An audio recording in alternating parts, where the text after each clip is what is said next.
नमस्कार, आदाब, सत श्री अकाल मेरे दोस्तों। आगे आपका होस्ट और दोस्त प्रतीक सिंह लेकर के प्रमुख तथ्यों के साथ आप सभी के लिए संविधान या पॉलिटी का अगला क्लास। आज के टॉपिक में हम पढ़ने वाले हैं भाग 12 हैं? नहीं, गड़बड़ कर दिए हैं हमारे भाई साहब ने। ये भाग 12 नहीं दोस्तों, ये भाग होगा 13। तो मैं सुधार देता हूँ, कोई बात नहीं, होता है। इतना सारा कंटेंट बना रहे हैं अकेले बैठे बैठे तो दिक्कत होता है। ये भाग होगा 13 क्योंकि भाग 12 तो हम पढ़ चुके हैं, है ना। भाग होगा 13, तो भाग 13 होगा, भाग 13। ठीक, तो भाग 13 हम पढ़ने वाले हैं आज, जिसमें आपको दिया है भारत के राज्य क्षेत्र के भीतर। मैं बोला था ना, इसको याद करने का टेक्निक बताया था। और भाई 13 माने भाग 13। और भाई 13 व्यापार वाणिज्य और समागम कैसा चल रहा है, माने तेरा व्यापार कैसा चल रहा है, तेरा वाणिज्य कैसा चल रहा है, तेरा बिजनेस कैसा चल रहा है। तो भाई 13 व्यापार कैसा चल रहा है। तो भाग 13 से व्यापार। और अब व्यापार जो भी है वो भारत के राज्य क्षेत्र के भीतर ही तो करेंगे, इसलिए भाग 13 में भारत के राज्य क्षेत्र के भीतर व्यापार वाणिज्य और समागम ये आता है, जो कि अनुच्छेद 301 से 307 के मध्य पूछा जाता है। क्योंकि भाई व्यापार का बात है, सगुन का काम होना चाहिए। सगुन का 301 रुपये से काम चालू होकर 307 रुपये तक जा रहा है। याद हो गया ये चीज? यस, वो भाग 13 याद रखेंगे। उनसे प्रिंट मिस्टेक हो गई है, आगे भी होगा तो सुधार लिया जाएगा। संविधान में टोटल 22 भाग हैं, 395 अनुच्छेद है, 12 अनुसूची है। ये आपको रटवा चुका हूं मैं, 22 भाग भी रटवा चुका हूं मैं। 395 अनुच्छेद हम पढ़ रहे हैं 1 बाय 1 हर दिन, अर्थात हम पूरा संविधान कंप्लीट पढ़ रहे हैं। ऐसा कंप्लीट संविधान नॉर्मली आप नहीं पढ़ पाते होंगे किसी भी अन्य कोचिंग संस्थान में, है ना, क्योंकि वहां इतना ज्यादा समय दिया ही नहीं जाता संविधान को। ठीक, आइए, तो 22 भाग, उनके नामों से जुड़े अनुच्छेद आपको याद होने चाहिए कंठस्थ। ये दूसरा स्लाइड, ये तीसरा स्लाइड, 3 स्लाइड में है भाग 22 तक। ये आप याद कर लीजिएगा, समय बचेगा तो मैं लास्ट में याद करवाऊंगा, अन्यथा मैं इससे पहले बहुत बार आपको याद करवा चुका हूं। तो वहां बहुत बार आपको याद करवा चुका हूं, तो आपको याद हो चुका हो। जो बच्चे कंटिन्यू क्लास देख रहे होंगे उन्हें, और जो बच्चे कंटिन्यू क्लास नहीं देख रहे हैं, वो टुकड़े टुकड़े में आके देख रहे हैं फिर निकल जा रहे हैं, तो उनकी तो कोई बात ही नहीं है। उनके लिए मेहनत करने का कोई उद्देश्य मेरा है भी नहीं। ठीक, आइए आते हैं आज के मेन कंटेंट में।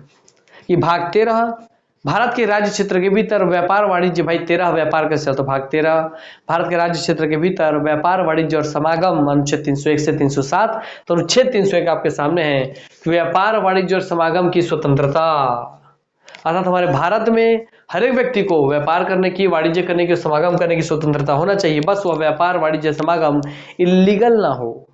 ठीक, इस भाग अनुच्छेद 301 के अंतर्गत इस भाग के अन्य उपबंधों के अधीन रहते हुए भारत के राज्य क्षेत्र में सर्वत्र व्यापार वाणिज्य और समागम अबाध होगा। मतलब आप सर्वत्र भारत में, पूरे भारत में कहीं भी अबाध रूप से अपना व्यापार वाणिज्य कर सकते हैं। जैसे आप छत्तीसगढ़ के, तो पंजाब जाइए, हरियाणा जाइए, गुजरात जाइए, बिहार जाइए, कहीं का भी व्यक्ति कहीं भी जाकर के अपना व्यापार वाणिज्य समागम स्टार्ट कर सकता है, काम धंधा स्टार्ट कर सकता है।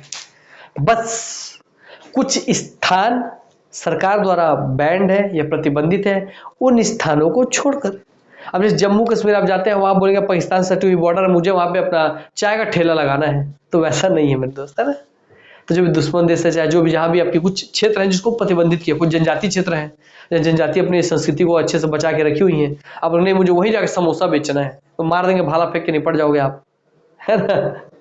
भाला मार देंगे, समोसा तो गए, आप भी गए, समोसा फंसा रहेगा भाला में, सब सामने समोसा रखे, भाला आया, समोसा लेता आपके सीने में घुस जाएगा। इसलिए कुछ क्षेत्र हैं, उस प्रतिबंधित क्षेत्र को छोड़कर के बाकी सामान्य जितने भी भारत में क्षेत्र हैं, उन सभी सामान्य क्षेत्रों में देश का कोई भी नागरिक किसी भी स्थान का जो हो, कहीं भी पैदा हुआ हो, वो किसी भी दूसरे स्थान पर जाके व्यापार वाणिज्य कर सकता है, निर्बाध रूप से, अबाध रूप से, बिना किसी दिक्कत तकलीफ। क्लियर हो गई बात? वही लिखा है, किस भाग के अन्य उपबंधों के अधीन रहते हुए भारत के राज्य क्षेत्र के सर्वत्र व्यापार वाणिज्य और समागम आबाद होगा, बिना किसी बाधा के आप कर सकते हैं।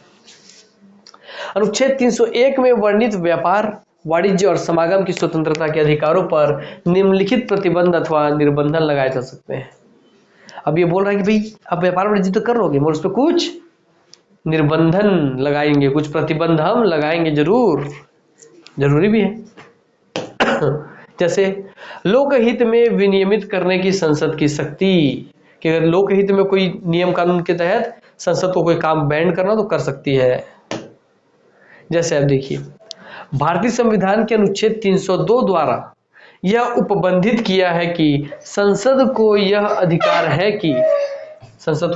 है कि यदि लोकहित में अपेक्षित हो तो संसद अनुच्छेद 301 के अधीन वर्णित स्वतंत्रता के अधिकार पर निर्बंधन लगा सकती है। यह सुनिश्चित करने का अधिकार संसद को ही है कि कौन सा निर्बंधन लोकहित में है और कौन सा नहीं, परंतु ये निर्बंधन न्यायिक जांच के विषय माने जाते हैं। ये पूरा जो ज्ञान लिख दिया, अब आपको मैं बता रहा हूँ क्या। अनुच्छेद 1 पढ़े आप 301 और 302। 301 बोलता है, अनुच्छेद 301 जो है हाँ,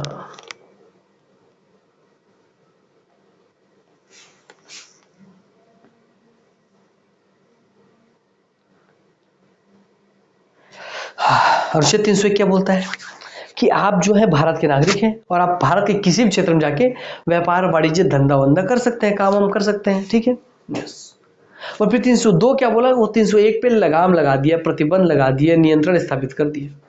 क्यों भैया सुनो, एक तो प्रतिबंधित क्षेत्र है जहां तुमको व्यापार करना नहीं है, एक जो सामान्य क्षेत्र है ना वहां भी तुमको व्यापार करने से रोक सकते हैं हम। 302 ने प्रतिबंध लगा दिया, तो 301 ने बोला, अनुच्छेद 301 ने कैसे रोक सकते हो भाई सामान्य क्षेत्र में व्यापार करने से। तो 302 ने बोला मैं तुम्हें रोक सकता हूं क्योंकि मेरे पास है संसद, और मेरे पास जो संसद है उसको ये लगता है कि तुमको रोकना लोकहित में विनियमित करने की, लोकहित के लिए जरूरी है, लोगों के हित के लिए जरूरी है तुम्हारे व्यापार को इस क्षेत्र में रोकना। तो संसद जो है मेरे पास, उस संसद के पास ये शक्ति है कि वो नियम बना करके तुमको उस क्षेत्र में व्यापार करने से रोक दे। समझ में आ गई बात। मतलब 301 में है कि आप जाके व्यापार कीजिए, 302 में है कि आपको व्यापार करने से रोक भी सकता हूं मैं अगर मुझे जरूरत महसूस हुई तो। हाँ ये बात तो 301 और 302 आप समझ गए छोटे बात में। आइए, अनुच्छेद 302 के अधीन दी गई संसद की शक्ति अनुच्छेद 303 द्वारा परिसीमित की गई है। हाँ मगर संसद ने आपकी शक्ति को, संसद ने आपको दिया 302 में क्या किया, 302 के तहत संसद ने आपको रोक तो दिया, मगर संसद ने आपको जो रोका है ना कि आप ये काम नहीं कर सकते जगह पे, उसकी जांच जरूर हो सकती है, उसको लेकर आप न्यायालय में जरूर जा सकते हैं। हाँ ये बात भी सत्य है, उसको लेकर आप न्यायालय में जरूर जा सकते हैं। संसद ने जो आपकी व्यापार वाणिज्य को रोका, उस बात को लेकर न्यायालय में चैलेंज जरूर कर सकते हैं। ठीक है, बात है 303 पे।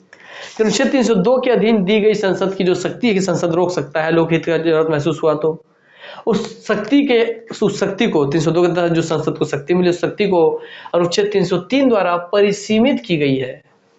जैसे मतलब अनुच्छेद 303 उस 302 को सीमा में बांधता है। अनुच्छेद 302 दो राज्यों में विभेद करने वाली विधियों के निर्माण पर रोक लगाता है। इसके अनुसार संसद अथवा राज्य का विधानमंडल व्यापार वाणिज्य व समागम की स्वतंत्रता के संबंध में कोई ऐसी विधि नहीं बना सकता। अर्थात क्या कर दिया, सीमा बना दिया कि राज्य का विधानमंडल व्यापार वाणिज्य से जुड़े हुए किसी चीज पे नियम कानून नहीं बना सकता, वो केवल संसद ही बनाएगी। जो एक राज्य को दूसरे राज्य पर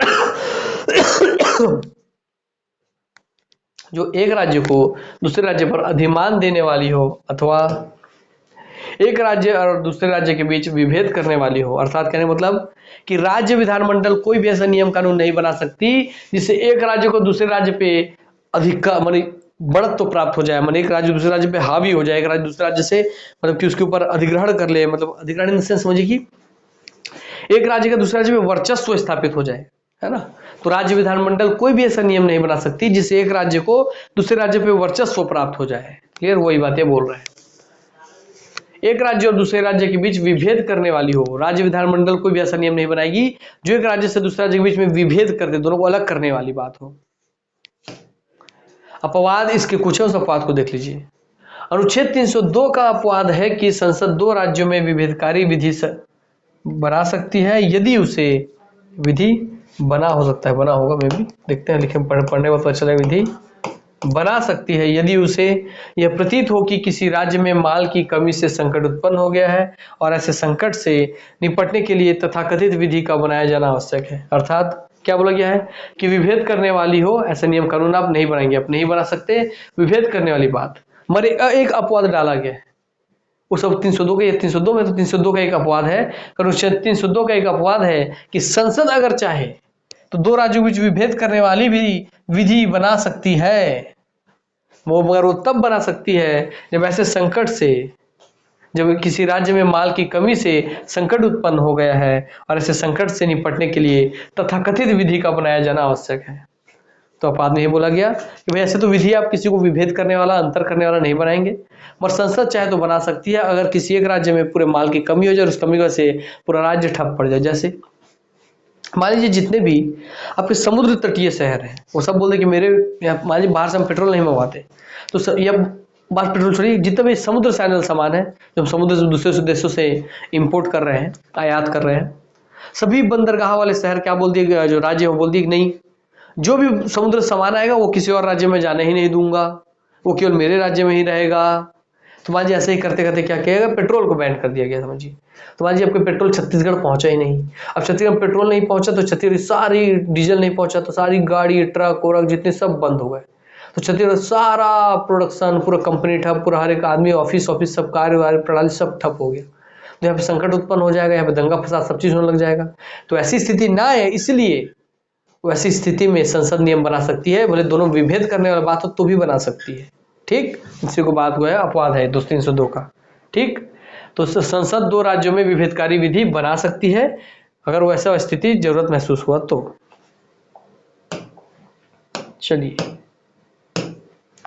भारतीय संविधान के किस भाग में व्यापार वाणिज्य एवं समागम का उल्लेख है? तो अनुच्छेद, अच्छा भाग बोल दिए, तो क्या बोल रहा भाई, किस भाग में व्यापार वाणिज्य समागम का उल्लेख है? तो और भाई तेरा व्यापार कैसा चल रहा है, तेरा वाणिज्य कैसा चल रहा है, तेरा समागम कैसा चल रहा है? तो तेरा व्यापार, तो भाग तेरा व्यापार, तेरा व्यापार, भाग तेरा बी। ठीक, अनुच्छेद 301 से 307। 301 में कि आप निर्बाध रूप से व्यापार कीजिए, 302 कि आपके ऊपर कुछ निर्बंधन है, आपके ऊपर कुछ प्रतिबंध है। आते हैं दूसरे पे, एक तो लोकहित की जरूरत महसूस हुआ तो आपको रोक सकती है, संसद जो है आपको लोकहित के चलते आपको रोक सकती है व्यापार करने से। दूसरा, विनियमित करने की राज्य की शक्ति। अब राज्य की भी कुछ विनियमित करने की शक्ति, उसको देख लीजिए, है ना।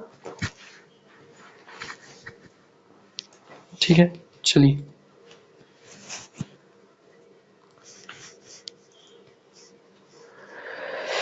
विनियमित करने की राज्य की शक्ति लीजिए, पढ़िए। तो तक हम थोड़ा पानी वानी पी लें, एक घुट, लगातार पढ़ा रहे हैं, है ना भाई।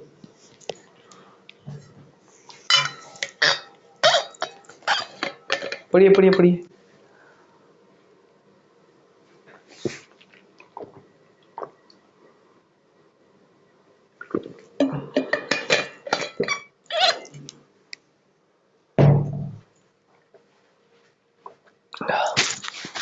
चलिए, विनियमित करने की राज्य की शक्ति। संविधान के अनुच्छेद 304 द्वारा व्यापार वाणिज्य तथा समागम की स्वतंत्रता के अधिकार पर दो और निबंधन लगाए जा सकते हैं। तो और दो निबंधन और लगाए जा सकते हैं। इसके अनुसार राज्य का विधानमंडल विधि द्वारा, राज्य का जो विधानमंडल वह विधि द्वारा अन्य राज्यों अथवा संघ राज्य क्षेत्रों से आयातित माल पर कर अधिरोपित कर सकता है। मैंने बोला भाई टैक्स लगा सकता है, देखिए टैक्स लगा दिया उसने, है ना। इसने राज्य विधानमंडल ने नियम कानून बना के अन्य राज्यों से आने वाले माल पे या संघ राज्य क्षेत्रों से आने वाले माल पे, आयात करने वाले, इंपोर्ट करने वाले माल पर टैक्स लगा सकता है। तथा लोकहित में राज्य के भीतर व्यापार वाणिज्य एवं समागम की स्वतंत्रता पर युक्ति युक्त निर्बंधन लगा सकता है। मतलब राज्य भी अपने राज्य के अंदर निर्बंधन या प्रतिबंध लगा सकता है, मगर कब? लोकहित के चलते। ठीक है।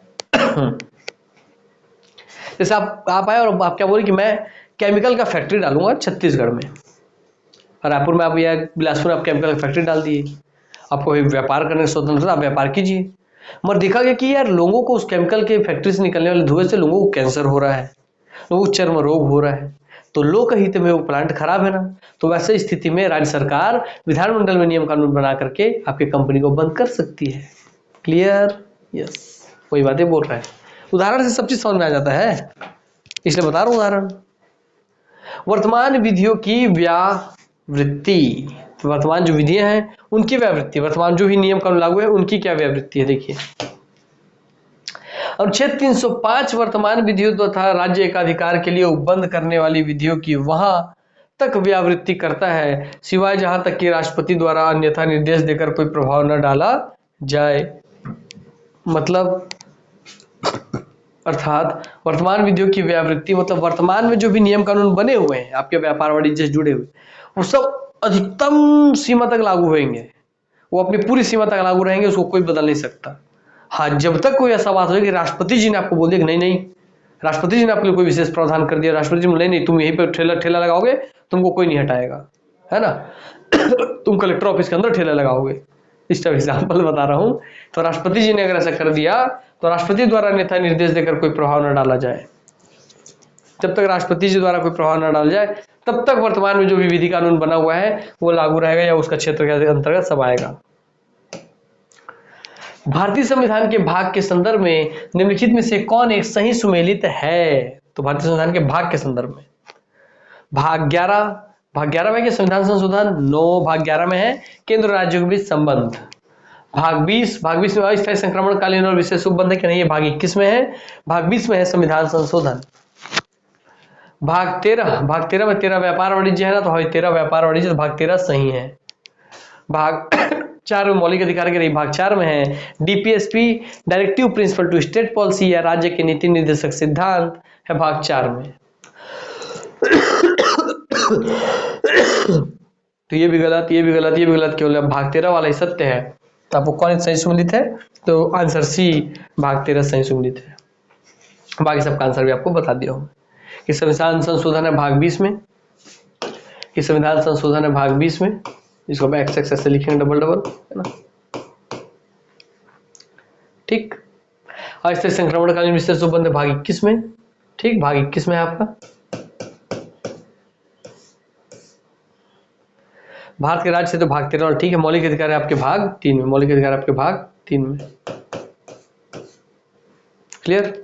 चलिए अब भाग 4 में क्या है? तो भाग 4 में क्या है? तो भाग 4 में आपका डीपीएसपी।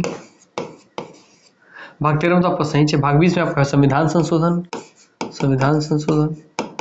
और भाग आपका 11 में आपका केंद्र बोलते सेंट्रल एंड स्टेट, केंद्र राज्य संबंध। तो लीजिए आपको 8 ठो कि यहीं पे आपको इतना सारा चीज पता चल गया। यही फायदा जब आपको हर भाग उसके नाम उसके अनुच्छेद रटाए रहेंगे तो ऐसे क्वेश्चन आपसे कभी नहीं छूटेंगे। इसलिए मैं इतना जोड़ देता हूँ कि रट लीजिए, याद कीजिए, सिखा रहा हूँ वो याद करवा रहा हूँ। लोक नीति क्या? लोक नीति सरकार द्वारा बनाई गई नीति जिसमें सरकार अपनी इच्छा को वास्तविक रूप देती है या वास्तविक धरातल पर लाती है। तो सरकार द्वारा बनाई गई नीति जिसमें सरकार अपनी इच्छा को वास्तविक रूप देती है या वास्तविक धरातल पर लाती है, शासन व्यवस्था की पहचान लोक नीतियों के माध्यम से होती है। तो लोक नीति क्या होती है? अरे मैं आपको बता रहा हूँ, इसे पीछे छोड़िए, उसको भी समझा देंगे, पहले छोटे से लाइन में आप समझ लीजिए। लोक का मतलब क्या होता है? आपको बात समझाया था ना मैं। देखिए, एक होता है लोग, आप सुने होंगे सर, एक होता है लोग, पता है ना कि 4-5 लोग मिल के आए थे, तो 4 लोग होता है इंसान भैया या आदमी भैया, है ना। 4-5 लोग आए थे, 4-5 लोग आए थे, मतलब 4-5 इंसान आए थे। और एक लोग से आ जाता है भैया लोक। तो लोक क्या होता है? लोक का मतलब ही होता है दोस्तों लोगों, मैं आपको याद कर बता रहा हूँ, याद करिए। तो लोगों का कल्याण, लोगों का कल्याण। लोक शब्द का मतलब ही आप समझ लीजिए, बस ये अपने ध्यान बैठा के रखें तो आपको समस्या समझ में आ जाएगा कि लोक जहां भी शब्द लिखे उसका मतलब समझिए लोगों का कल्याण। अब इसी में आप लोक का मतलब होता है लोगों का कल्याण, आप इसी में जोड़ दिए नीति, तो क्या हो जाएगा? लोगों के कल्याण के लिए बनी हुई नीति, लोगों के कल्याण, लोगों का कल्याण के लिए बनी नीति, यही हो गया ना, क्योंकि लोक का मतलब तो लोगों का कल्याण तो हो ही गया, नीति तो नीति है। तो ऐसे नीति, ऐसी कोई भी नीति जो लोगों के कल्याण के लिए बनी हो, वो सब नीति आपकी लोक नीति कहलाती है। समझ के बात? तो लोगों के कल्याण के लिए बनाई गई नीति ही लोक नीति है। सरकार द्वारा बनाई गई नीति जिसमें सरकार अपनी इच्छा को वास्तविक रूप देती है या वास्तविक धरातल पर लाती है, शासन व्यवस्था की पहचान लोक नीतियों के माध्यम से ही होती है। कि शासन व्यवस्था अच्छी है खराब, इसकी पहचान उस शासन की लोक नीतियों के माध्यम से ही होती है कि सरकार ने लोगों के कल्याण के लिए कैसी कैसी नीतियां बनाई है, उसी से पता चल जाती है कि शासन व्यवस्था का पहचान हो जाता है उसी चीज से। क्लियर? आइए सरकार लोक नीति के माध्यम से अपने लक्ष्यों को प्राप्त करने का प्रयास करती है, क्योंकि भाई लोक नीति क्या, लोगों के कल्याण के लिए बनाई गई नीति, मतलब लोगों के कल्याण के लिए आपने एक पूरा नीति बनाया, रूट मैप बनाया, पूरा प्लानिंग किया है, पूरा स्टेप बाय स्टेप सब चीज प्लान करके रखा कि पहले ऐसे करूंगा, फिर ऐसे करूंगा, फिर ऐसे करूंगा, तो ऐसे हो जाएगा। यस, तो ये चीज बोल रहा है कि कहीं ना कहीं एक तरीके से रूट मैप बना हुआ होता है ये नीति जो होता है। तो सरकार लोक नीति के माध्यम से अपने लक्ष्यों को प्राप्त करने का प्रयास करती है तथा लक्ष्यों को प्राप्त करने के लिए नीतियों के माध्यम से दिशा निर्देश देती है। बताया ना, रूट मैप, रूट बताएगा, रास्ता बताएगा, पूरा दिशा निर्देश मिल रहा है आपको। लोक नीति की विशेषता क्या क्या होती है कि लोक नीति एक गतिशील प्रक्रिया है, अर्थात लोक नीति हमेशा ही चलती रहेगी। जैसे आपने लोगों के कल्याण के लिए आपने क्या सोचा कि सड़क बनाना है, तो क्या ऐसा कभी भी है कि देश में कि आपने एक बार सड़क बना दी और जीवन भर के लिए आप बैठे रहिए, अब कभी दिक्कत की बात ही नहीं। भैया एक गतिशील प्रक्रिया है, सड़क आप पूरे देश में बना देंगे तब भी आपको बनाना पड़ेगा, क्योंकि पूरी पुरानी बनाई सड़क फिर टूटेगी, फिर बनाएंगे, है ना। आप लोगों के कल्याण के लिए सोचिए, आपने रेल नीति निकाली, तो क्या रेल एक बार चला दी तो बंद हो गया? नहीं, कई बार पटरी उखड़ जाएगा, कई बार आपको भाई नए टेक्नोलॉजी के ट्रेन लाने होंगे, कई बार भाई आपकी ट्रेन आपस में टकरा गया तो उसको सुधार करना होगा, तो फिर मतलब ये निरंतर गतिशील प्रक्रिया है। इसलिए लोक नीति एक गतिशील प्रक्रिया है। लोक नीति लोकहित पर आधारित होनी चाहिए। मैंने क्या बोला, लोक नीति क्या होती है? लोगों के कल्याण के लिए बनाई गई नीति। तो लोगों का कल्याण जो करेगी नीति वो लोकहित पर ही तो आधारित होगी ना। यस, लोक नीति भविष्योन्मुख होनी चाहिए, अर्थात जब भी सरकार कोई लोक नीति बनाए, जैसे रेल नीति बनाए, सड़क नीति बनाए, तो भविष्य के अनुसार बनाए कि भविष्य में किस तरीके की सड़क होनी चाहिए, भविष्य में कितनी स्पीड की गाड़ियां चलेंगी, भविष्य में किस तरीके की ट्रेन होनी चाहिए हमारे देश में, भविष्य में आज भी हमारे देश में क्या वही छुक गाड़ी चलेगी या मेट्रो ट्रेन चलेगी कि बुलेट ट्रेन चलेगी या हाइपर लूप चलेगी। तो भविष्योन्मुख होना चाहिए, आने वाले भविष्य के अनुसार काम करना चाहिए, नहीं तो आप पिछड़े रह जाएंगे सबसे, है ना। लोक नीति दिशा निर्देश रेखांकित करती है। लोक नीति जो भी है वो आपको दिशा निर्देश देती है, रूट मैप देती है कि देखिए इस रास्ते में ऐसे चलेंगे तो यहाँ जाके आप शॉर्टकट जल्दी पहुंच जाएंगे। जैसे ये लक्ष्य है कि भैया मान लीजिए ये लक्ष्य है, ये लक्ष्य है, इससे पहुंचेंगे तो हजार रास्ते हैं। इससे आप ऐसे पहुंच सकते हैं सीधा सीधा, इससे आप ऐसे करके पहुंच सकते हैं, या आप चाहे तो इसी में ऐसे ऐसे ऐसे गोल घूमते घूमते घूमते घूमते घूमते घूमते घूमते ऐसे पहुंच सकते हैं। तो आपका जो लक्ष्य है उस तक मैं कम खर्चे में जल्दी से जल्दी लोगों के भलाई के लिए कैसे पहुंच सकता हूं, तो भाई इसी को बताते हैं नीति बनेगा ना। नीति ऐसी नीति बनेगी तो सीधा पहुंच जाएंगे, ऐसी नीति बनेगी तो घूम फिर के पहुंचेंगे, और ऐसी नीति बनेगी तो घूमते ही रह जाएंगे।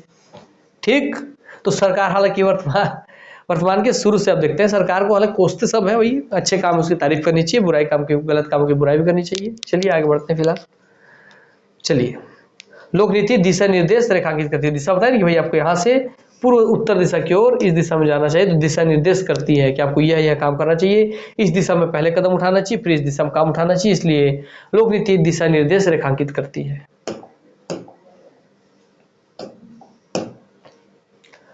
लोक नीति विभिन्न संगठनों के सहयोग का परिणाम है। हाँ सही बात है भैया। अगर आप सोचिए, अगर आपको ट्रेन चलाना, रेल नीति अगर आप लेके आ रहे हैं, तो रेल नीति क्या किसी एक संगठन के सहयोग से बन जाएगी? नहीं। रेल नीति के लिए भैया आपको जिस जिस राज्य के क्षेत्र से गुजर रहा है वहां के सारे संगठनों को एकत्र होना पड़ेगा कि भैया अरे इस जगह पटरी गुजरेगी, ट्रेन गुजरेगी, तो अगर घर और खाली करवाइए, है ना। फिर वो जगह दूसरे जगह घर देना है तो घर बनाने वाला संगठन वहां पे काम करेगा, है ना। उनके पुनर्वास वाला संगठन वहाँ काम करेगा, लोगों को समझाने वाला संगठन अलग काम करेगा, लोहा बनाने वाला संगठन अलग होगा, पटरी बिछाने वाला संगठन अलग होगा। तब तो इस तरह से एग्जाम्पल दे रहा हूँ, है ना। तो आप समझ सकते हैं कि हाँ भैया कोई भी लोक नीति विभिन्न संगठनों के सहयोग का परिणाम है ना। किसी एक संगठन से नहीं हो सकता कोई काम, मतलब अकेला चना भाड़ नहीं फोड़ सकता, वही वाला बात।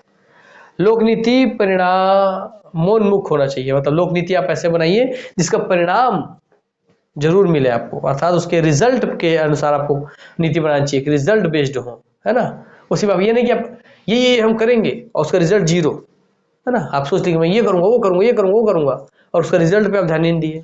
तो कभी भी लोक नीति बनाइए तो उसका अंतिम गोल, अंतिम एम, अंतिम परिणाम देख करके बनाइए, अर्थात लोक नीति परिणामोन्मुख होना चाहिए। ठीक है। लोक नीति निर्माण पर प्रभाव। तो लोक नीति निर्माण पर क्या प्रभाव है, आइए देखते हैं। जनमत का प्रभाव। तो लोक नीति निर्माण पर प्रभाव क्या है, तो भाई जनमत का प्रभाव। देखिए क्या बोलना चाह रही है। अरे सरकार जब भी कोई लोक नीति बनाती है अर्थात लोगों के कल्याण के लिए नीति बनाती है तो उस पर क्या क्या चीजें जो अपना प्रभाव डालती हैं? तो जनमत, जनमत मतलब होता है, जनमत का मतलब होता है जनता का मत। अर्थात सरकार कभी भी, क्योंकि सरकार तो दोबारा रहे, किसी भी सरकार को दोबारा रहे सत्ता में, है ना। सरकार थोड़ी चाहती कि मैं 5 साल बस राज करूं उसके बाद मैं हट जाऊं, है ना, 5 साल सेवा करूं फिर हट जाऊं। नहीं, कोई सरकार ऐसा नहीं चाहती। तो सरकार कभी भी ऐसी नीति बनाती है जिससे देखती है कि यार सबसे ज्यादा जनता किससे प्रभावित होगी।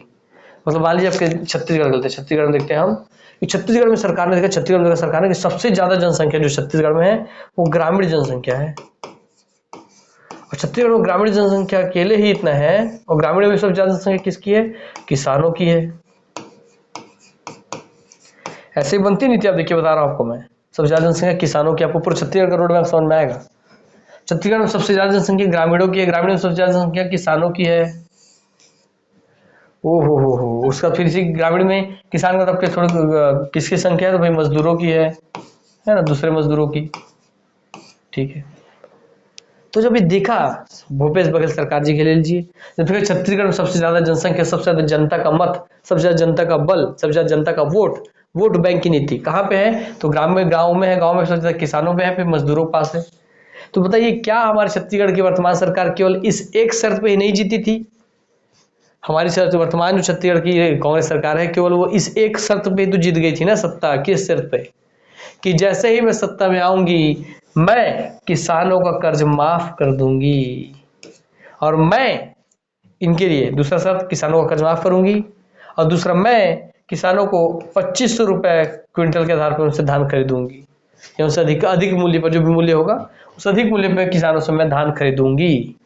क्या छत्तीसगढ़ की सरकार ने केवल यही 2 बड़े शर्त के आधार पर जीती थी कि नहीं जीती थी? और इसी समय बीजेपी सरकार क्यों हारी? क्योंकि उसने बोला कि मैं फ्री में लैपटॉप बांट दूंगा, आपका टैबलेट बांटूंगा, मगर मैं आपका कृषि ऋण माफ नहीं करूंगा, इसलिए हार गई कि नहीं हार गई? यस। अर्थात जहां भी सर्वाधिक जनता प्रभावित हो, किसी भी ऐसी नीति जिससे सर्वाधिक जनता जुड़ी हुई हो, जिससे सर्वाधिक जनता को लाभ मिले, जिससे सर्वाधिक जनता प्रभावित हो, उनके हित के लिए अगर आप कोई नीति बनाते हैं तो जाहिर सी बात वही आपकी नीति का प्रभाव तो उस पर पड़ेगा ही। क्योंकि नीति ऐसा कैसा बनना चाहिए? नीति बनना चाहिए कि ग्रामीणों केवल किसानों के लिए नहीं, नीति बनना चाहिए छत्तीसगढ़ के संपूर्ण जनसंख्या के लिए। जब आपने किसानों का ऋण माफ किया तो आपने क्यों नहीं किसी शहर में काम करने वाले मजदूर जो कि ठेला रेडी लगाता है उसका बैंक में लोन, उसको माफ क्यों नहीं किया? जो हर दिन समोसा छान के चाय बेच के अपना कर्जा चला रहा है, घर बार चला रहा है, उसके ऊपर जब कोरोना काल में कर्जा बोड़ी आ गया तो आपने उसका लोन माफ क्यों नहीं किया? क्या यही बस इंसान? ये इंसान नहीं है, इंसान तो ये भी है ना भाई। और फिर भी यहाँ की नीति कैसे बनी कि हाँ हम केवल किसानों के ऋण माफ करेंगे, हाँ हम केवल किसानों महंगे दाम पे धान खरीदेंगे।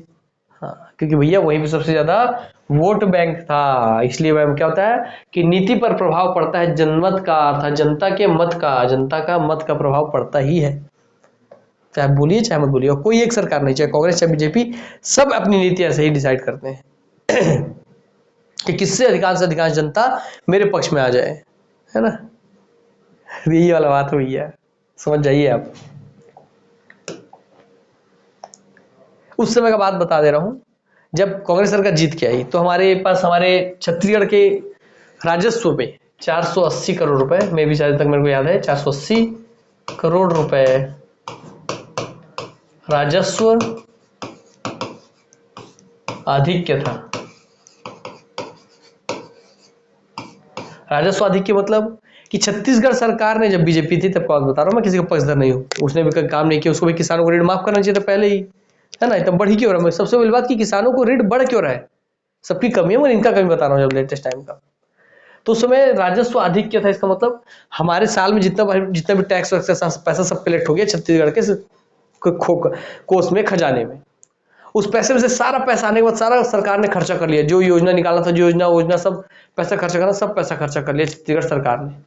तो सारे खर्च करने के बाद भी हमारे खजाने में 480 करोड़ रुपए एक्स्ट्रा पड़ा हुआ था। इसका मतलब हम इस 480 करोड़ से और भी बहुत सारी चीजें कर सकते थे। मतलब हम लोग पैसे वाले थे, रईस थे, हमारे तिजोरी में पैसा है, उधारी नहीं, हम कर्जे वर्जे में नहीं है भैया। हाँ, पैसा है हमारे पास, एक्स्ट्रा पैसा है हमारे पास। मगर जैसे ही वर्तमान छत्तीसगढ़ सरकार में कांग्रेस सरकार आई, ये अधिक पैसा तो छोड़िए, हम चले गए कर्ज में, क्योंकि उसने किसानों को ऋण माफ करना था, तो कर्ज ले लेके ऋण माफ हुआ, कर्ज ले लेके सब योजनाएं आई। और बताइए जब से छत्तीसगढ़ सरकार में कांग्रेस सरकार आई तो क्या उनका मुख्य उद्देश्य, जरूरी भी है, मैं नहीं बोलता गलत है, मगर क्या उनका मुख्य, मैं बता रहा हूं नीति कैसे तैयार होती है तो क्या मुख्य रूप से वो ग्रामीण क्षेत्रों की ओर ही ज्यादा फोकस्ड है कि नहीं है? एक ना, अगर आपसे आप ग्रामीण को देखते हैं, दूसरा आपसे कुछ शहरों को भी तो देखना चाहिए, और उनको क्या दोनों ही नजर केवल ग्रामीण को देखता है भूपेश सरकार जी का? यस, सत्य बात है ये, इस बात से कोई मुंह नहीं मोड़ सकता। इसलिए तो उनकी जितनी योजना है, नरवा गरुआ घुरुआ उबाड़ी एला बचाना है संगवारी, है ना, क्या बोलते हैं आपका, सांसदों का पेमेंट बढ़ा दिया, सांसद आदर्श ग्राम योजना के लिए सांसद के विधायक वाला भी जो है विधायक वाला फंड बढ़ा दिया कि भाई गांव के विकास वाला, समुदाय के विकास वाला रहता है फंड, वो बढ़ा दिया। जितना भी योजना है, सुराजी ग्राम योजना, सुराजी गांव योजना, ग्राम योजना, और जितना भी योजना सब गांव गांव गांव गांव, सब क्या मेनली फोकस्ड गांव की जनता को किया उसने, ग्रामीण जनसंख्या को किया उन्होंने। यस, शहरों के लिए भी कुछ योजना चलाई है जो बहुत लाभकारी है, जैसे कि आपका मोहल्ला क्लिनिक बहुत अच्छा है शहर के लिए, बहुत ही अच्छा वो स्कीम है। हाँ, मगर मेन अधिकांश जो आपके योजनाएं चलाई है ना, वो गोबर वाला योजना, गोबर कलेक्ट कीजिए बेचिए वाला, और जो सब मतलब जितनी अधिकांश योजनाएं हैं, गौठान वाला, सब अधिकांश योजनाएं क्या ग्रामीण जनसंख्या बेस्ड है? ग्रामीण में क्या कृषि जनसंख्या बेस्ड है? हाँ सर, मेनली ग्रामीण जनसंख्या बेस्ड है। जितनी भी छत्तीसगढ़ की वर्तमान योजनाएं चली हैं, सही मतलब सब ग्रामीण जनसंख्या पे बेस्ड है। तो क्यों उन्होंने ऐसा कर रहे हैं? क्यों केवल ग्रामीण जनसंख्या को ही फोकस कर रहे हैं?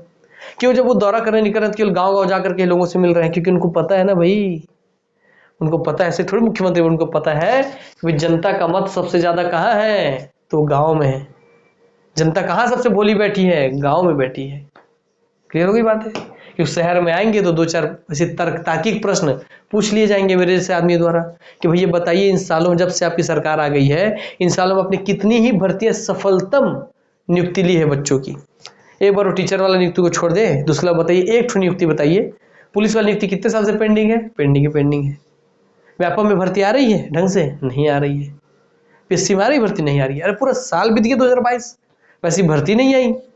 21 बीत गया, भर्ती नहीं आई। तो कहाँ गया आपका एग्जाम लेने का? काहे बना हुआ है लोक सेवा आयोग, आपका व्यापम आयोग क्यों बना हुआ है भैया इतना सर विभाग? संविदा वालों को आपने बोलते कि हम परमानेंट रखेंगे उनको नौकरी में, उनको परमानेंट कर देंगे, आज तक किया आपने? नहीं।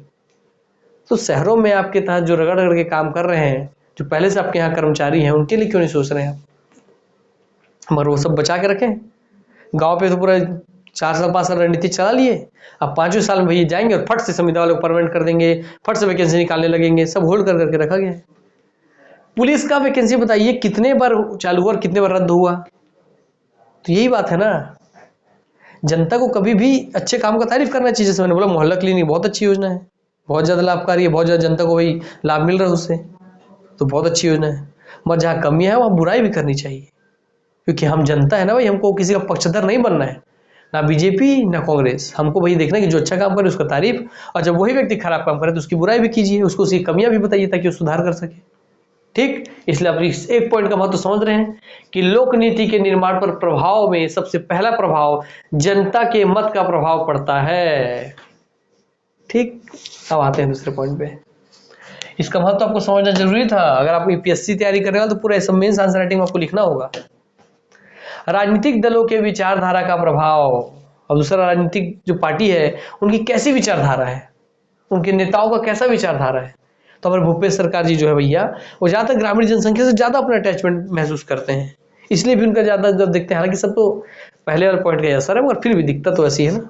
तो हाँ, तो राजनीतिक दलों का विचारधारा कैसे है, राजनीतिक दलों की क्या विचारधारा है ना, उस तरीके की भाई उनकी नीति में भी वो चीज झलकती है। सरकार की छवि या सरकार की पहचान, जैसे ले लीजिए कि भाई बोला शराबबंदी होगी, शराब कमी की जाएगी, शराब पीने वाली संख्या में कमी आएगी। क्या हुआ उल्टा? जब कांग्रेस सरकार आई तो, है ना भाई, अभी मैं परसों ही बोर्ड देखा, मेरे ऑफिस में बोर्ड आया था, अरपा पैरी के हे पुकार शराब बंद करो भूपेश सरकार। क्या? अरपा पैरी के हे पुकार शराब बंद करो भूपेश सरकार। ये भैया लेकर रैली निकले होंगे कहीं से, तो हमारे ऑफिस से बच्चे लेके आए थे, तो मैं पढ़ा, मैं मेरा बात तो सही है। जब आने से पहले आप बोले शराबबंदी होगी, शराबबंदी होगी, आप आके तो फिर इसको सरकारी कर दिए और ठेकाओं की संख्या और बढ़ गई, दारू पीने वालों की संख्या और बढ़ गई, राजस्व और बढ़ गया। तो फिर आप राजस्व बढ़ना अच्छी बात, राजस्व बढ़ाना है, शराब से ही बढ़ाना, तो बोलिए ना कि भाई मैं शराब बंद नहीं करूंगा, उसको और व्यवस्थित करूंगा। बोला गया था कि शहर के बीच में कहीं भी शराब नहीं होगा, दुकान नहीं होगा, केवल दूर दूर गाँव में, दूर दूर हाईवे पे होगा। और तो भैया शराब ठेका और बढ़ गया शहर में। और याद कि आप तो भाई ऑनलाइन करके भाई और शराब पहुंचा रहे थे कोरोना काल में, वो तो जरूरी था, उस समय पैसे की जरूरत थी भाई, टैक्स वैक्स आ नहीं रहता, तो वहां से ऑनलाइन करके पहुंचा रहे थे, तो बहुत अच्छी बात है। मैं बोला किसी बात की बुराई नहीं करता, मगर सत्य तो बोलिए कम से कम जनता से। बोलते ना कि मैं शराब की प्रक्रिया को और व्यवस्थित करूंगा, शराब को और अच्छे तरीके से लॉन्च करूंगा, शराब की व्यवस्था को और सुदृढ़ीकरण करूंगा, बंद करूंगा या उसकी कमी लाऊंगा, ये सब क्या बात थी? झूठ क्यों बोलना है, सत्य बोलिए। तो ये भी कमी, ठीक हो गया विचारधारा से। सरकार की छवि, सरकार की छवि या उसका पहचान कैसी है जनता के बीच में, ये भी उसकी नीति पर डिपेंड करती है। अगर सरकार की छवि बहुत खराब है और सरकार जीत के आ गई है, तो चाहेंगे अच्छे से अच्छा काम करके दिखाओ, ताकि भैया फटाफट मेरे को लोगों में मैं लोकप्रिय हो जाऊं, लोग मुझे प्यार करें, पसंद करें। क्योंकि जनता तो केवल काम को ही प्यार करती है। जैसे मैंने क्या बोला, मैं वर्तमान में जो मोहल्ला क्लिनिक योजना है ना, हाट बाजार क्लिनिक योजना है, इसकी तारीफ किया नहीं किया, फट से तारीफ किया। स्वराजी ग्राम योजना भी अच्छा है, नरवा गरवा घुरवा बाड़ी भी अच्छा, जो ये अच्छा है तो अच्छा ही है। आपको जो बिजली बिल हाफ वाला योजना है, बहुत अच्छा योजना है कि बिजली बिल हाफ हो रहा है, आम जनता को भी प्रभाव, इससे फायदा मिल रहा है, शहर वालों को भी फायदा मिल रहा है। तो जो अच्छा उसका अच्छा बोलिए, और जो कमी है उसको कमी बताइए। तो सरकार की छवि, तो अपनी छवि सुधारने के लिए सरकार तेजी से काम करती है। जैसे भूपेश सरकार को पता है कि शहरी जनसंख्या के लिए मैं कुछ नहीं किया हूँ, तो देखिए चुनाव आने से पहले ही बड़ा वैकेंसी निकलेगी। सो चुनाव आने से पहले ही बहुत सारे जो भर्ती हैं क्लियर हो जाएंगे। अब देखिएगा ऑटोमेटिक, आप देखिएगा। आते हैं तीसरे चौथे हिस्से पे, बाहरी दबाव। क्या? बाहरी दबाव।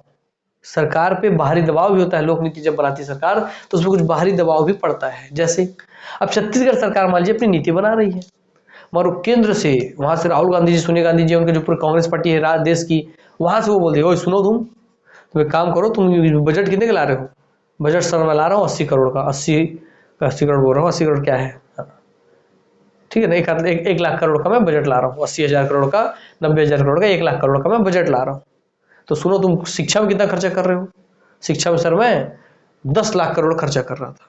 तो एक काम करो, शिक्षा को तुम 5 लाख करोड़ कर दो, बाकी 5 लाख करोड़ तुम गाँव के किसानों का कृषि ऋण माफ करने में लगा दो। तो ठीक है साहब, आप जैसा बोले वैसा बोले। तो बाहरी दबाव भी होता है, इसलिए नीति प्रभावित हो जाती है। अन्य कारण, अन्य और बहुत सारे कारण है यार, है ना। चलिए अपने अपने बात है, आगे बढ़ते हैं।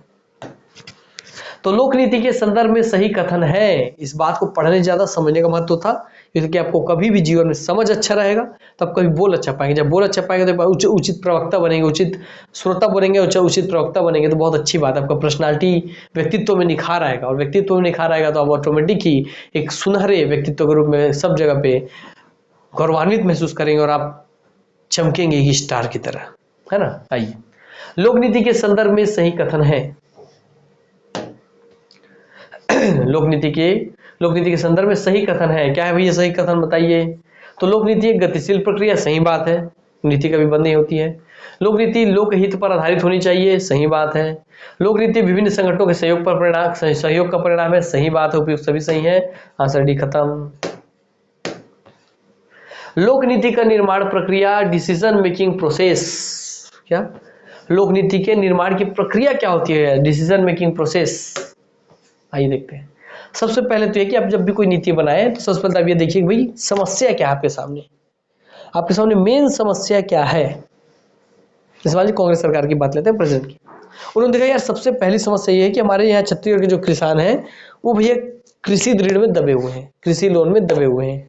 ठीक है, जब कृषि ऋण में दबे तो उनका अगर मैं कृषि ऋण माफ कर दूं और जो धान बेचे उसका ज्यादा पैसा दूं, तो हाँ वो ऋण से बाहर आ जाएंगे। ये सोचा होगा भाई भूपेश सरकार जी ने, बहुत अच्छी बात, सोचना भी चाहिए था, है ना।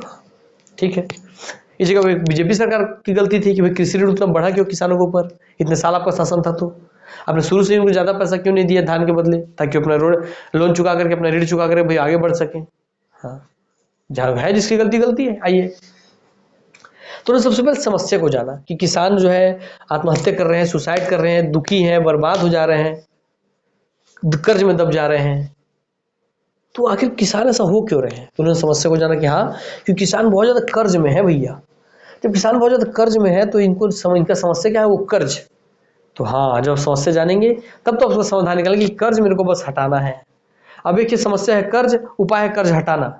अब इसके बीच का प्रोसेस है पूरा, इस कर्ज हटाना कैसे है, कैसे उसको सिस्टमेटिक वे में करूँ। अब आते हैं आगे। तो सबसे पहले आपने क्या किया, आपने समस्या को जाना। जब समस्या जान गए तो आप आंकड़े और तथ्य इकट्ठा करने लग गए। अब आप आंकड़े इकट्ठा करने लग गए कि हाँ यार, किसान जो है कर्ज में है, ठीक है, इसका कर्ज माफ होगा तो किसान की स्थिति सुधर जाएगी। तो अब मैं सबसे पहले आंकड़े जुटाने लगा कि मैं पूछा जितने भी बैंक है मेरे यहाँ जो किसानों को लोन देते हैं, सभी बैंक से मैंने आंकड़े इकट्ठा करवाए हैं कि भैया बताइए टोटल कितने कर्ज, सभी किसानों का कर्ज मिलाकर के टोटल कितना कर्ज है हमारे छत्तीसगढ़ के किसानों पे। तो फिर आंकड़े जुटाए, आंकड़े इकट्ठा किए, आंकड़े और तथ्य इकट्ठा किए गए। ठीक, जब आंकड़े भी इकट्ठा हो गए कि हाँ यार 5,000 करोड़, 50,000 करोड़ रुपए केवल किसानों पर कर्ज, जो भी था डाटा, तो विभिन्न संभावित विकल्प की खोज की गई। अब देखिए यार 50,000 करोड़, 5,000 करोड़ रुपए अगर कर्ज है तो इसको मैं कैसे, किस तरीके से सिस्टमेटिक वे में पहले इसको हटाओ, फिर इसको हटाओ, फिर इस तरीके से, फिर इस तरीके से, तो पांचों चीजें एकदम व्यवस्थित तरीके से हट सके। तो मैं क्या देखूंगा, क्या क्या रास्ता है जिससे मैं इस कर्ज को हटा सकता हूँ, मतलब मैं कहाँ कहाँ से पैसा लूंगा, कितने कितने ब्याज पे लूंगा, उसका फिर बर्डन लोड मुझ पे ना हो, फिर मैं उसको पैसा चुका पाऊं। तो आप जितने भी विकल्प है सबकी खोज करेंगे, तो विभिन्न संभावित विकल्प की खोज करेंगे आप, ठीक है। फिर अब देखिए कि यार मैं वर्ल्ड बैंक से ले लेता हूँ पैसा, मैं IMF से ले लेता हूँ, मैं अपने केंद्र सरकार से ले लेता हूँ, मैं अपने यहाँ की जो खनिज वनिज उसको बड़ा बड़ा बेच देता हूँ। फिर देखिए यार 5 ऑप्शन है, इन पांचों में क्या करता हूँ, और या तो मैं बगल में राज्य सरकार को अपने यहाँ का खनिज संसाधन बेच देता हूँ। और बोले यार नहीं यार, खनिज संसाधन बेच दूंगा कम रेट पे तो ये तो दोबारा बनने वाला है नहीं, बहुत साल बचता है, ये नहीं बेचूंगा, ना राज्य को नहीं बेचूंगा, ना केंद्र को नहीं बेचूंगा। अब भाई कि वर्ल्ड बैंक से कर्जा लूं या IMF से कर्जा लूं कि अपने देश के भारत के सेंट्रल गवर्नमेंट से कर्जा लूं। तो IMF से तो कर्जा नहीं लूंगा, ये बहुत कठिन शर्त रखता है, IMF का शर्त भी हटा देता हूँ। अब बचा 2 शर्त कि वर्ल्ड बैंक से कर्जा लूं क्योंकि कम ब्याज पे पैसा देता है ये, या फिर मैं अपने ही देश के सरकार से, केंद्र सरकार से पैसा ले लूं। तो यार अपने देश के केंद्र सरकार से पैसा लेता हूँ क्योंकि भाई मेरे देश का सरकार है, मेरे देश के लोग हैं, तो भाई ज़्यादा अच्छा है। तो चलो मैं केंद्र सरकार से बात करता हूँ, फोन लगाएंगे, हाँ सरकार हमें 50,000 करोड़ रुपए चाहिए किसानों को कर्ज माफ करने के लिए। तो बोले गए फिर सेंट्रल से देखिए भैया 50,000 करोड़ तो नहीं दे पाएंगे, 30,000 करोड़ आप हमसे ले लीजिए। तो ठीक है, इससे केंद्र सरकार से 30,000 करोड़ ले लिए, बचा 20,000 करोड़। 20,000 करोड़ का काम करते हैं, किसान तो लोन माफ कर रही है, 20,000 करोड़ हम लेते हैं वर्ल्ड बैंक से, वर्ल्ड बैंक से ले लिए। तो उसमें जो सर्वश्रेष्ठ विकल्प था उसका फिर आपने चयन कर लिया। समझ आ रहा है बात? यस। फिर जो विकल्प चुना गया है उसका क्रियान्वयन करना। अब विकल्प आपने क्या चुना, क्या भैया मैं विकल्प क्रियान्वित किया ना कि सेंट्रल गवर्नमेंट से बात किया और वर्ल्ड बैंक से बात कर लिया, हाँ क्रियान्वित कर दिया, क्या भैया आप मुझे कर्जा दे दो, 30,000 आप दीजिए, 20,000 ये दीजिए करोड़ में। तो जो विकल्प चुना गया उसका क्रियान्वयन करना या निर्णय लेना कि हाँ बात कर लिया हम लोगों ने। अब जब तक वह कार्य पूर्ण नहीं हो जाता तब तक देखरेख करना। अब मैं पैसा तो ले आया, अब पैसा से मैं किसान कर्ज माफ करने लगा। तो जब तक वो माफी का प्रोसेस चल रहा है तो मैं निगरानी रख रहा हूँ ना कि यार माफी का मैं कर्ज माफ कर रहा हूँ, पैसा पटा रहा हूँ, तो यार कुछ असर पड़ रहा है कि नहीं किसानों की स्थिति में, क्या कर्ज सही से पास हो रहा है कि नहीं, बीच में सब घुसखोरी के चक्कर में गायब हो जा रहा है, नहीं। तो जब तक कार्य पूर्ण नहीं हो जाता तब तक देखरेख करना, अर्थात आवश्यकता अनुसार परिवर्तन भी करना। जब मुझे लगा कि यार नहीं यार मैं ऐसे प्रोसेस से अगर पैसा दे रहा हूँ तो लोग मुझसे पैसा ले रहे हैं, उसको खा पिए, किसान को मैं पैसा दिया अकाउंट में, तो मैं सोचा कि पैसा दूंगा तो भाई अपना कर्जा चुकाएगा। वो किसान कर्जा ना चुका करके वो पैसा दिया 50,000 तो उससे जाके बाइक खरीद ले रहे हैं। यार ऐसा तो पैसा भैया बर्बाद हो जाएगा। तो एक काम करते हैं, उसका जिस बैंक में पैसा है उस बैंक को सीधा पैसा भेजता हूँ, उसे कर्ज माफ कर दो, चलो ठीक। हाँ पैसा बोले यार बैंक को दूंगा तो बैंक क्या पता उस किसान को इन्फॉर्म करेगा ना करे, फिर ठग ठग के पैसा ले ले। तो एक काम करते हैं, जितने भी किसानों का कर्ज माफ है ना, मैं बोलता हूँ बैंक को बोलता हूँ सब कागज तुम अब मेरे को दे दो, किसानों को तुम फोन फान कुछ नहीं करोगे, अब तुम सारा पैसा मुझसे वसूलोगे, मैं तुमको पैसा दूंगी। तो किसान से कोई संबंध नहीं, किसान का कर्ज माफ भी हो गया, वो फ्री भी हो गया, स्वतंत्र भी हो गया, उसका कर्ज माफ भी हो गया और सारा बैंक और मेरे सरकार के बीच में वार्तालाप होगा। ठीक, चलिए तो आवश्यकता अनुसार परिवर्तन भी कर दिए। फिर सफलता व असफलता का मापन करना कि अब मैं सफल हो रहा हूँ क्या ऐसे बदलने के बाद, हाँ सफल हो रहा हूँ कि सफल हो रहा हूँ, असफल हो रहा हूँ तो बदल दूंगा, सफल हो रहा हूँ तो ठीक है। फिर असफलता की विवेचना करना, तो अगर क्यों की खोज, मतलब असफल अगर मैं हो रहा हूँ कि यार मैं इतना सब दिमाग लगा फिर भी मेरा कर्ज माफ नहीं हो पा रहा ढंग से किसानों का, तो क्या है वो, क्यों नहीं हो पा रहा है माफ, तो उस क्यों की खोज करना। कि क्यों नहीं हो पा रहा है कर्ज माफ, जिसकी वजह से मैं सफल हो रहा हूं। फिर लोक नीति के प्रकार, सब समझ गए भैया, पीछे पढ़ लिए पूरा। हाँ। तो समस्या जानना, आंकड़े तथ्य इकट्ठा करना, विभिन्न संभावित विकल्प खोजना, सर्वश्रेष्ठ विकल्प का चयन करना, जो विकल्प चुना गया उसका क्रियान्वयन करना, यानी कि निर्णय लेना, जब तक वह कार्य पूर्ण हो जाता तब तक देखरेख करना, सफलता का मापन करना, असफलता की विवेचना करना, यही आपका लोक नीति के निर्माण की प्रक्रिया। तो आपने कर्ज माफ की जो नीति बनाई वैसे स्टेप में पूरा काम करेगी। अब लोक नीति के प्रकार या टाइप्स ऑफ पब्लिक पॉलिसी, है ना।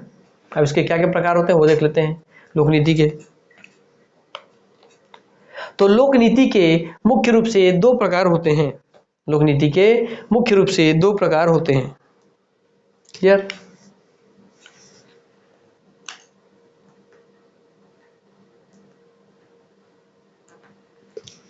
कौन से भैया दो प्रकार, आइए देखते हैं। विषय वस्तु के आधार पर सारगत नीति, है ना, विषय वस्तु के आधार पर सारगत नीति। तो लोक नीति के मुख्य रूप से दो प्रकार होते हैं।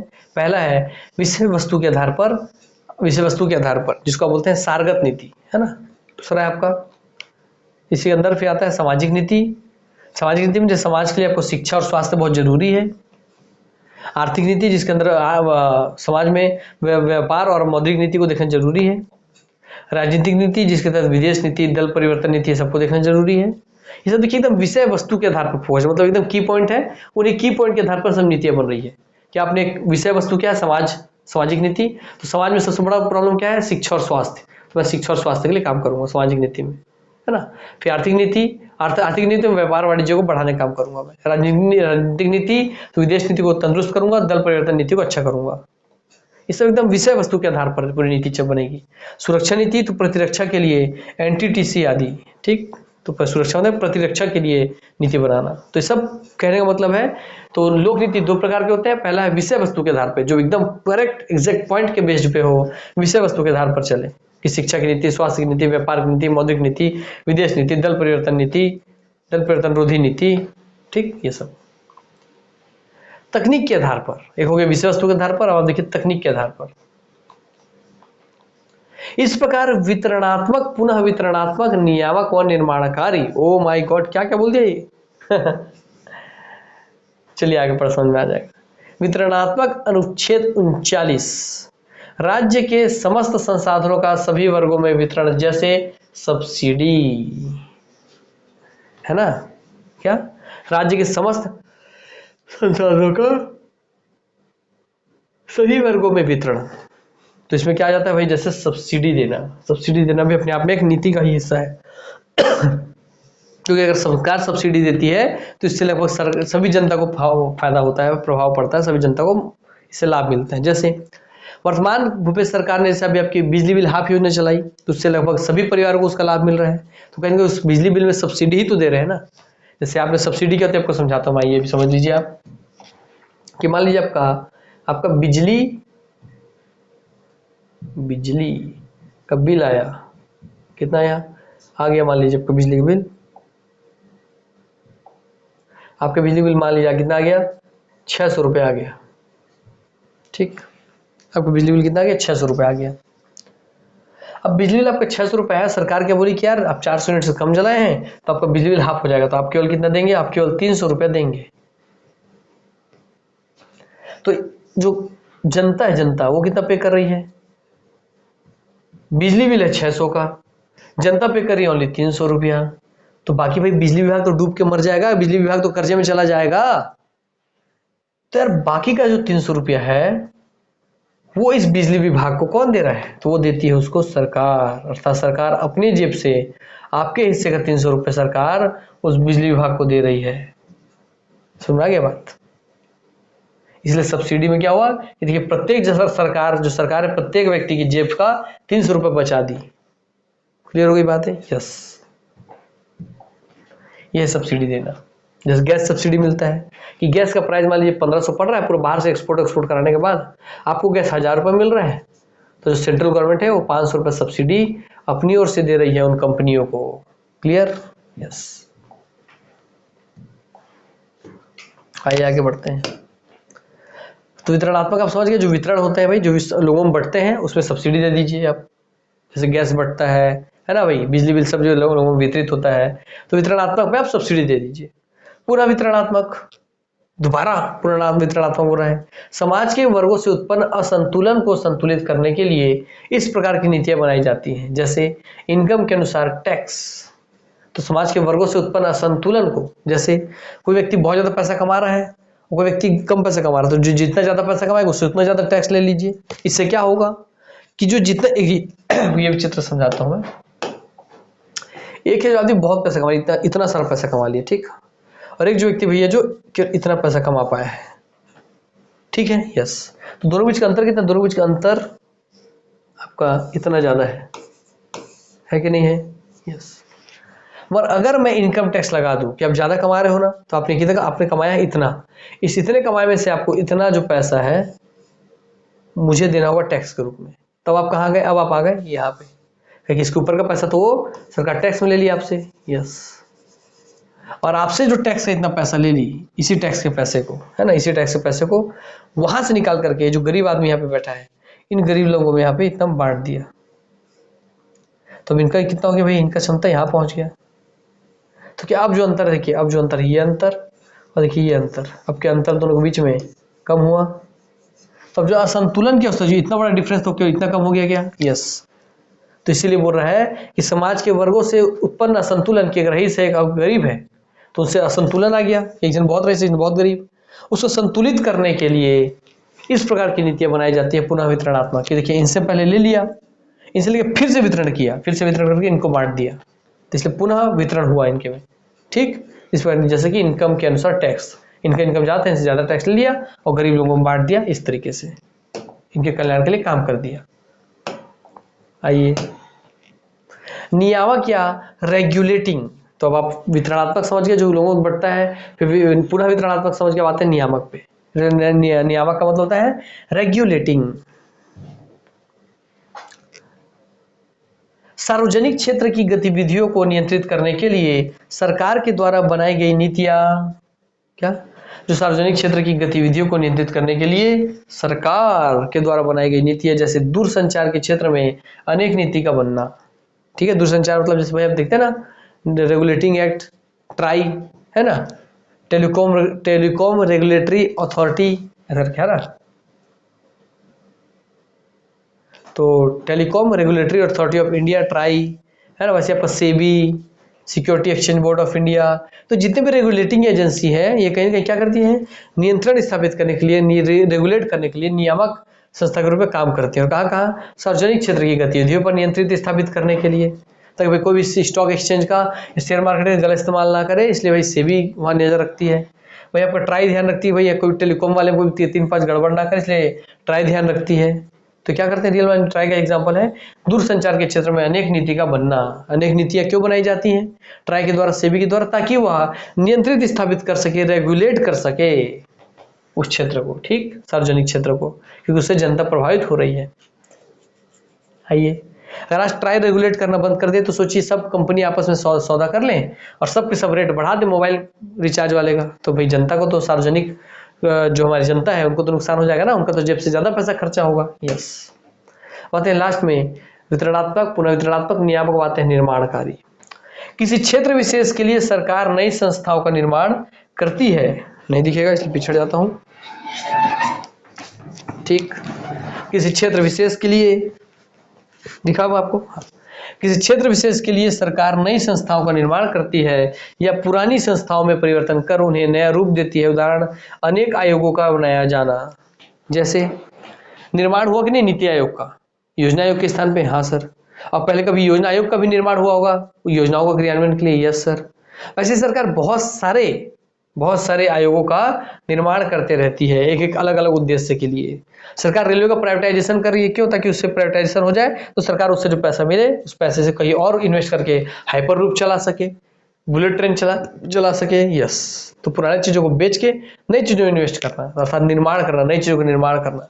तो किसी क्षेत्र विशेष के लिए सरकार नई संस्थाओं का निर्माण करती है या पुरानी संस्थाओं में ही परिवर्तन कर उन्हें नया रूप दे देती है, इसे कहते हैं निर्माणकारी। जैसे योजना आयोग से बना नीति आयोग, है ना, उस तरीके से। तो अनेक आयोगों का बनाया जाना। लोक नीति का निर्माण करने वाली संस्थाएं, तो लोक निर्माण का नीति करने वाली संस्थाएं कौन कौन सी हैं? भारतीय राज्य व्यवस्था का स्वरूप संघात्मक है। आ जाते थोड़ा अंदर हम भी, ताकि आपको दिखे, हम भी तो दिखने चाहिए भैया। तो लोक नीति का निर्माण करने वाली संस्थाएं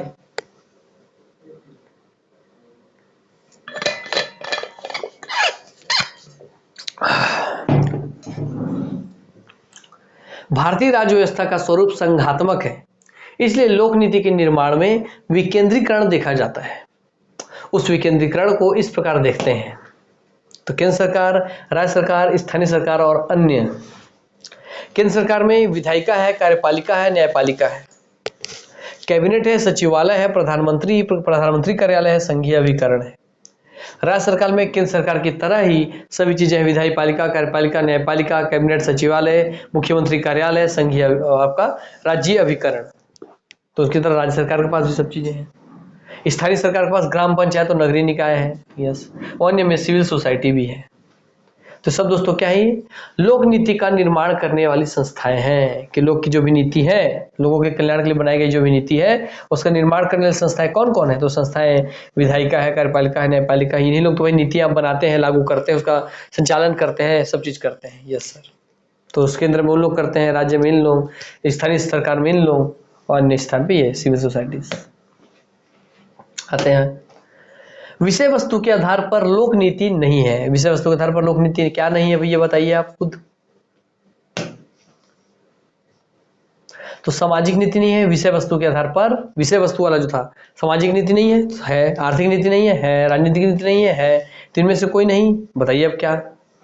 तो आंसर स्पष्ट है दोस्तों आपको, डी, इनमें से कोई नहीं। क्योंकि विषय वस्तु के आधार पर लोक नीति सामाजिक नीति भी है, आर्थिक नीति भी है, राजनीतिक नीति भी है, इसलिए क्या नहीं है? तो इनमें से कोई नहीं, मतलब ये तीनों ही है। ठीक, तो विषय वस्तु के आधार पर लोक नीति सामाजिक, आर्थिक और राजनीतिक तीनों ही नीति है। लोक नीति का निर्माण करने वाली संस्था है, तो लोक नीति का निर्माण करने वाली संस्था कौन है? ग्राम पंचायत है, सिविल सोसाइटी है, विधायिका है, यह स्तर उपयुक्त सभी है, तो डी उपयुक्त सभी। तो यहाँ पर दोस्तों आपका कंटेंट होता है समाप्त। देखते हैं टाइम बचा तो और आगे पढ़ाएंगे कुछ, नहीं तो यहीं पे आज की क्लास को करेंगे समाप्त। चलिए टाइम तो ऐसा आपका हो गया है।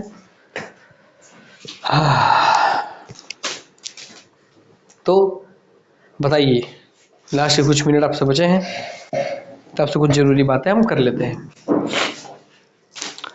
आप सबको मैं बार बार बहुत दिन से बोल रहा हूं, मगर आप समझ ही नहीं रहे, सुन ही नहीं रहे। क्या बात सर? आप इस बात को क्यों नहीं गौर कर रहे हैं कि भैया मैंने आपको बोला है कि सब्जेक्ट का, विषय का ऐसे सब, देखिए आप नाम लिख रहे हो वो मैटर नहीं है कि आप कुछ भी लिख दिए, सर मैथ्स पढ़ा दो, सर छत्तीसगढ़ पढ़ा दो, ऐसा नहीं भैया।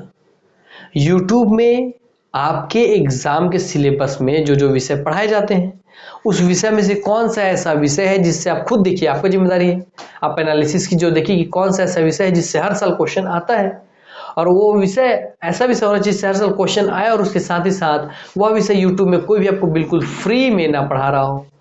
तो वैसा विषय जिससे क्वेश्चन आते हैं और कोई आपको यूट्यूब में फ्री में ना पढ़ा रहा हो, तो वह विषय मैं बिल्कुल फ्री में आपको पढ़ाऊंगा, और उसमें भी जब उसी विषय के बहुत सारे बच्चों का डिमांड होगा तब पढ़ाऊंगा, है ना? क्लियर हो गई बातें? चलिए, क्योंकि छत्तीसगढ़ अगर आप बोलेंगे सर छत्तीसगढ़ पढ़ाइए, तो छत्तीसगढ़ पढ़ाने वाले भरे हुए हैं लोग, तो पढ़ा क्या फायदा है दोस्तों आपको? कोई ऐसा विषय बताइए जो आप पढ़ के जाए, 5 क्वेश्चन आते तो पांचों आपसे बन जाए फट से, और उसको भी यूट्यूब में कोई ना पढ़ा रहा हो आपको, तो आपको भाई नया विषय आप पढ़ लेंगे, नया विषय सीख लेंगे, और नए विषय का नया क्वेश्चन, 5 क्वेश्चन एक्स्ट्रा आपके खाते में जुड़ जाएगा, तो आप बाकी से 5 क्वेश्चन आगे निकल जाएंगे ना। तो वैसा क्वेश्चन का रिप्लाई दीजिए ना भाई।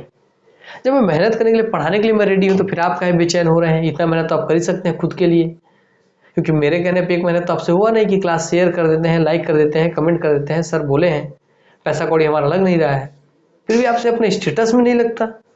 फालतू की चीज़ें स्टेटस में लग जाएंगी, मगर ये पढ़ाई की चीज़ नहीं लगेंगी। बताइए, तो ऐसा मत कीजिए भाई, अपने भविष्य के साथ खिलवाड़ कर रहे हैं आप लोग। आप ऐसा करेंगे हम पढ़ाना छोड़ देंगे, क्या मतलब है? आप में से जितने हमारे बच्चे सब्सक्राइबर हैं, आपको बता दो एनालाइजर में, हमारे अधिकांश बच्चे हमसे फ्री में पढ़ने वाले नहीं है, पेड में पढ़ने वाले हैं, और उसमें पेड में पढ़ के बहुत सारे बच्चे आज सेलेक्टेड भी हो गए। तो हमारा मेन, अगर आप सोचे कि सर लोग हम लोग से काम धाम चलते हैं यूट्यूब से, तो आप गौर कीजिएगा, यूट्यूब पर क्लास हम लोग अपने एनालाइजर को मोनेटाइज नहीं किया। मोनेटाइज मतलब हमारे यूट्यूब का पूरा क्लास देखते हो तो बीच में आपको ऐड नहीं दिखता होगा, हमारे क्लास के बीच में ऐड नहीं दिखता होगा। यूट्यूब से कोई भी चैनल पैसा ऐड के थ्रू कमाती है कि अपने वीडियो के बीच में ऐड लगा दी और उस ऐड के बदले में उसको पैसा मिलता है, उस ऐड पे जितना व्यू होगा उतना पैसा मिलेगा उस यूट्यूब चैनल को। हम लोगों ने कोई भी मोनेटाइज नहीं किया अपने चैनल को, अर्थात इसलिए आपको हमारी वीडियो देखते समय बीच में कोई भी ऐड देखने नहीं मिलता है। इसका मतलब यूट्यूब से हमें पैसा नहीं मिलता है। यूट्यूब हम सिर्फ आपके कल्याण के लिए चला रहे हैं।